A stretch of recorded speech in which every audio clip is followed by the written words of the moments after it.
ng bayan, maasahan anumang panahon.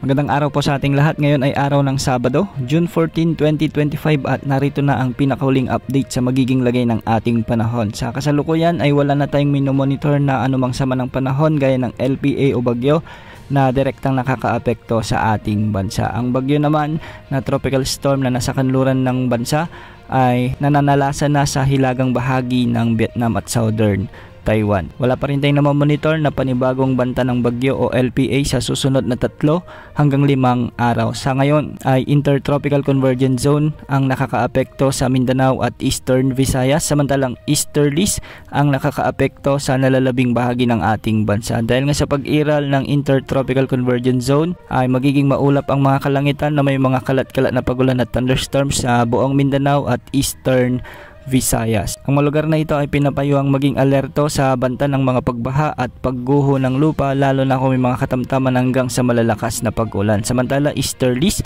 ang nagdadala ng malinsangang panahon, ngunit magiging maulap ang mga papawirin na may mga kalat-kalat na pagulan at thunderstorms sa Batanes at mainland Cagayan. Kaya pinag-iingat pa rin natin ang ating mga kababayan dito sa banta ng pagbaha at pagguho ng lupa, lalo na kung may mga katamtaman at kung minsan ay malalakas na pag-ulan. Samantala, sa Metro Manila, nalalabing bahagi naman ng ating bansa ay magiging bahagyang maulap hanggang sa maulap ang mga kalangitan na may mga isolated rain showers and thunderstorms. Dulot ito ng mainit na easterlies. Posible pa rin ang banta ng pagbaha at pagguho ng lupa, lalo na kung may mga umiiral na severe thunderstorms. Samantala, may nakataas naman na weather advisory dulot ng Intertropical Convergence Zone sa ilang bahagi ng Mindanao, particular sa may Surigao del Sur, Davao Oriental, Davao Occidental at Sarangani. Ang mga lugar na ito ay posibleng makaranas ng mamula 50 hanggang 100 mm na pagulan, kaya posible ang pagbaha at pagguho ng lupa, lalo na yung mga ilang araw nang nakakaranas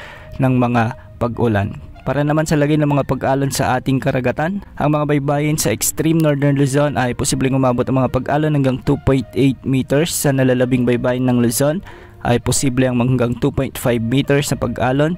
Samantala sa mga baybayin naman ng Visayas at Mindanao ay posible ang mga pag-alon hanggang 1.2 meters. Sa kasalukuyan ay wala na epekto ang southwest monsoon o habagat, kaya nagkaroon tayo ng tinatawag na monsoon break. Ang monsoon break ay ang pansamantalang pagkawala ng habagat, kaya ang magiging dominanting weather system sa ating bansa ay either easterlies o intertropical convergence zone. Ngunit sa mga susunod na linggo, posibleng muling umiral ang habagat na magpapaulan sa kanlurang bahagi ng ating bansa.